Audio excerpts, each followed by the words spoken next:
오늘 우리에게 주신 하나님의 말씀은 히브리서 13장 1절부터 6절까지의 말씀입니다. 6절 말씀이니까 저와 여러분이 같이 합독하겠습니다. 서로 사랑하기를 계속하십시오. 나그네를 대접하기를 소홀히 하지 마십시오. 어떤 이들은 나그네를 대접하다가 자기들도 모르는 사이에 천사들을 대접하였습니다.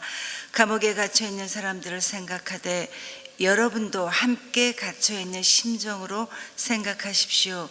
여러분도 몸이 있는 사람이니 학대받는 사람들을 생각해 주십시오. 모두 혼인을 귀하게 여겨야 하고 잠자리를 더럽히지 말아야 합니다. 음행하는 자와 간음하는 자는 하나님의 심판을 받을 것입니다. 돈을 사랑함이 없이 살아야 하고 지금 가지고 있는 것으로 만족해야 합니다. 주님께서 친히 말씀하시기를 내가 결코 너를 떠나지도 않고 버리지도 않겠다 하셨습니다. 그래서 우리는 담대하게 이렇게 말합니다. 주님께서는 나를 도우시는 분이시니 내게는 두려움이 없다. 누가 감히 내게 손댈 수 있으랴. 아멘. 오늘 우리는 히브리서 마지막 장인 13장을 살펴볼 텐데 앞으로 3일에 걸쳐 이 마지막 장인 13장을 살펴보게 될 것입니다.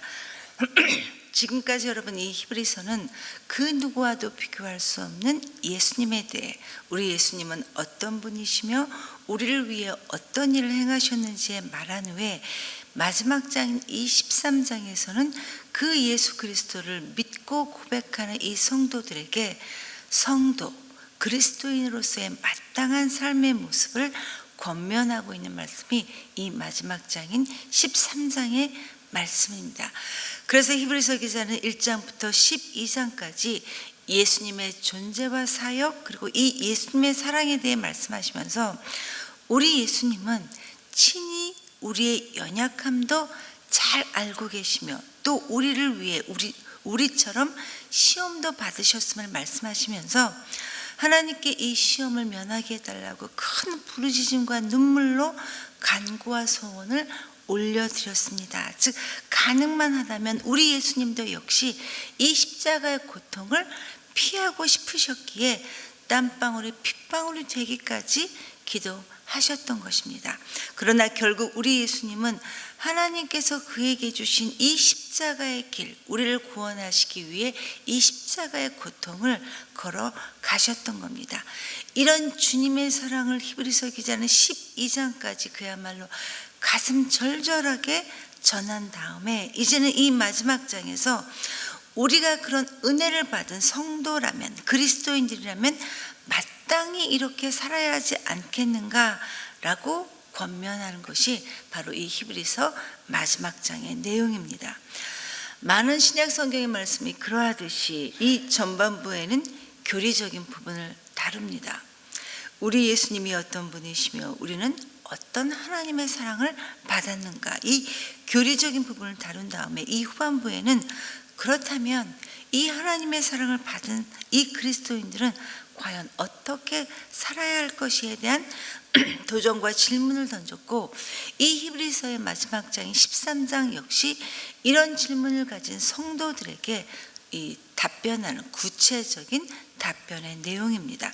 그래서 오늘 이 13장 말씀은 어제 본문이었던 12장 28절의 말씀 그러므로 우리는 흔들리지 않는 이 영원한 나라를 받은 사람으로서 즉 하나님 나라의 영생을 가진 사람으로서 하나님을 경외하는 두렵고 떨림으로 경외하는 이 경건함과 두려움으로 우리의 남은 삶을 하나님이 기뻐하시는 삶을 살아가도록 합시다라는 이 말씀에 대한 구체적인 적용의 내용이 바로 이 마지막 장의 내용입니다. 여러분 우리가 세상 사람들에게 전도를 할 때 가장 많이 사용하는 이 말이 아마도 하나님은 여러분을 사랑하십니다. 하나님은 사랑이십니다. 라는 이 말씀일 것입니다. 그런데 여러분 하나님은 사랑이시다 라는 이 말의 의미가 무엇입니까? 바로 십자가의 사랑입니다.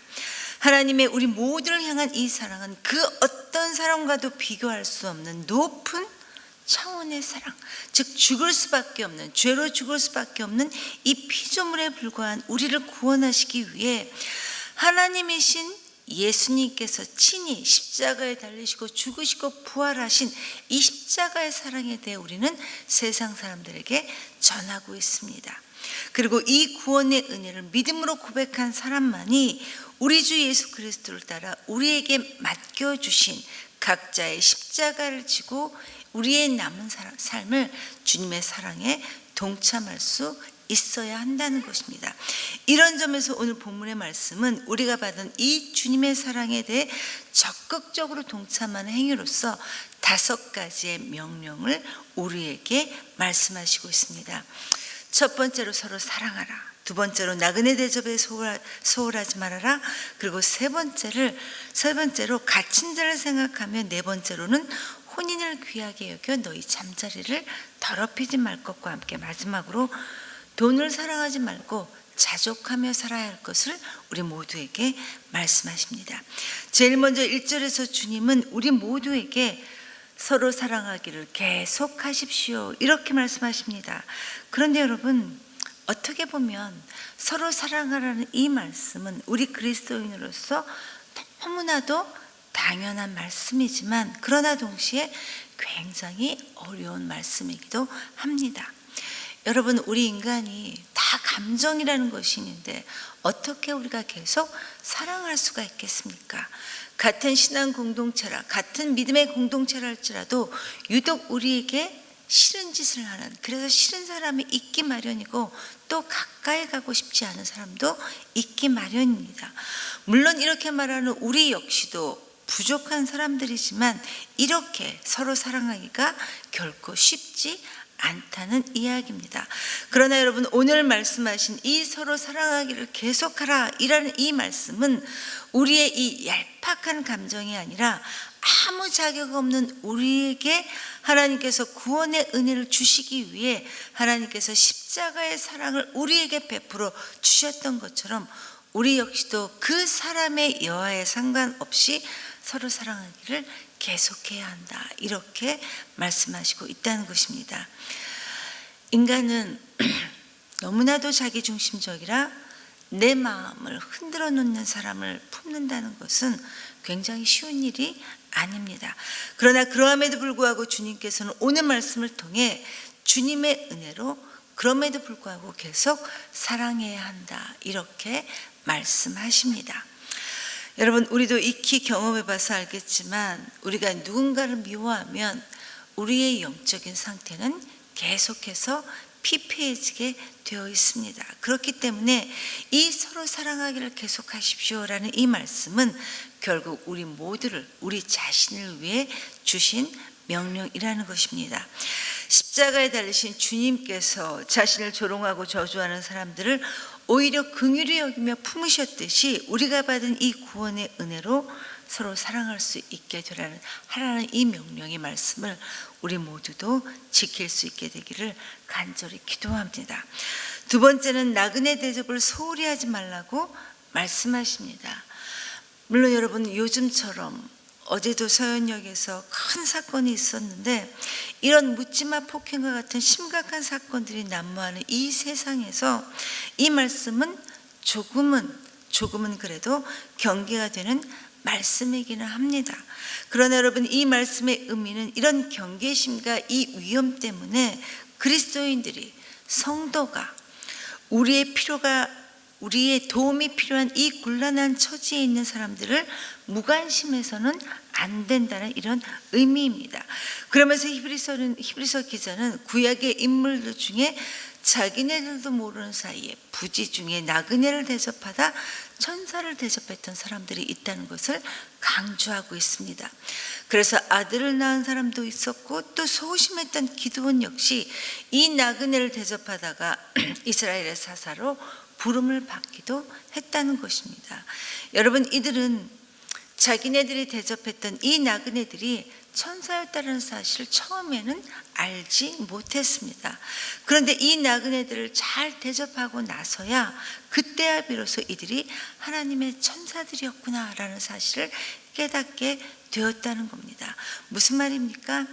하나님께서는 이러한 방법으로도 우리에게 다가오심으로 우리를 만나 주신다는 것입니다.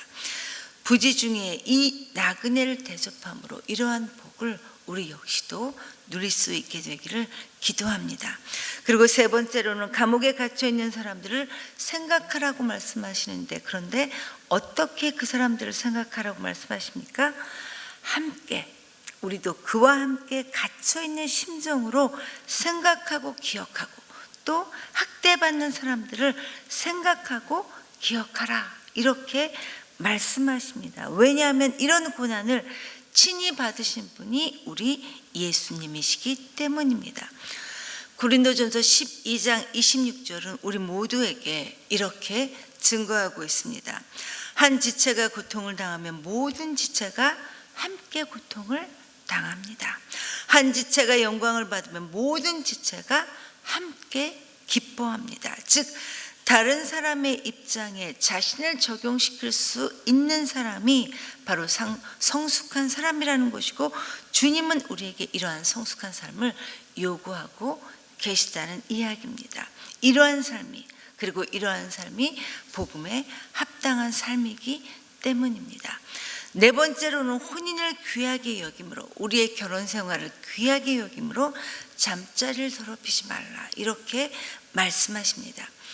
하나님께서 허락하신 이 가정을 잘 지키고 소중하게 여기는 것인데, 만약 그리스도인들이, 만약 성도가 하나님께서 허락하신 이 가정을 잘 지키고 소중하게 여기지 않는다면 결코 그 사람은 하나님의 거룩하심을 드러내는 것이 가능하지 않는다라는 이야기입니다. 내 본성대로, 내 마음대로 살아가지 말라, 이렇게 말씀하시고 있습니다. 그리고 마지막으로 돈을 사랑하며 일만하게 뿌리라는 이 말씀처럼 너희는 돈을 사랑하지 말고 자족해야 한다, 이렇게 말씀하시고 있습니다. 그런데 여러분, 이 돈이라는 것은 우리가 이 세상을 살아가기 위해, 우리의 삶을 살아가기 위해 반드시 필요한 것이 이 돈이고 재물입니다. 그런데 이 돈에 대해 가장 중요한 목적과 수단을 우리가 착각해서는 안 된다는 이야기입니다. 그렇기 때문에 히브리서 기자는 돈, 이 재물에 대한 현명한 태도로서 지금 너희가 가지고 있는 것으로 만족하라. 왜냐하면 우리 주님은 결코 우리를 고아처럼 내버려 두지 않으시고 언제나 우리와 함께 하심을, 우리의 삶을 인도해 주시기 때문이다, 이렇게 약속하셨기 때문이다 라고 그 이유에 대해 말씀하시고 있습니다. 그런데 여러분, 우리 모두가 다 이렇게 해야 한다는 것은 정말 잘 알고 있지만, 또 믿음으로 고백하고 있지만, 본성 자체가 죄인인 우리 인간에게는 현재 내가 갖고 있는 것으로 만족하는 것은 참 어려운 일인 것 같습니다. 계속해서 우리는 더 하는 것이 우리의 실제 모습이기 때문입니다. 그렇기 때문에 하나님의 자녀인 성도는 이러한 우리의 죄성을 거스르면서 우리 하나님만이 우리 인생의 공급자시오, 우리 하나님만이 우리 인생의 보호자라는 사실을 늘 기억하고, 늘 하나님의 말씀을 기억하고 믿음으로 고백하며 하나님을 신뢰해야 할 것입니다. 여기까지가 바로 오늘 본문의 내용입니다. 성도 여러분, 많은 사람들이 힘들어 죽겠다고 아우성치는 이 세상에서 우리 모두는 그리스도인으로서, 성도로서 마땅한 삶을 하나님께 거룩한 산제사로 올려드려야 하는 사람들이 바로 저와 여러분, 우리 모두의 삶이어야 합니다. 물론 우리가 연약하여 날마다 넘어지지만 하나님 앞에서 그러한 삶을 살아내야 되는 것이 마땅한 그리스도인으로서의 삶의 모습이라는 것입니다.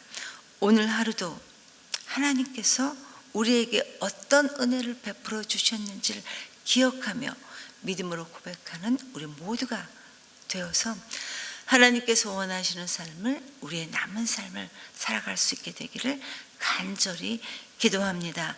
이 시간 말씀을 기억하면서 하나님께 함께 기도합니다. 하나님, 이 구원의 은혜를 기억하는 복음에 합당한 삶을 우리 모두가 살아갈 수 있도록 인도하여 주시옵소서.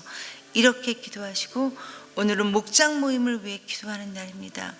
요즘 계속해서 무더운 날이지만 하나님, 이 모임을 통해 우리 주님이 원하시는 성숙과 성장이 일어나는 삶을 우리 모두가 살아낼 수 있도록 하나님, 이 목장 공동체를 축복하여 주시옵소서.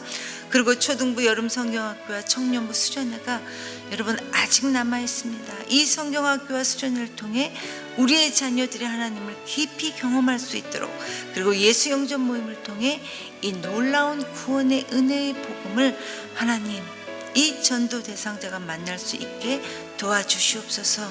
이렇게 기도하시고 각자 자유롭게 개인 기도하시고 돌아가시겠습니다. 기도합니다.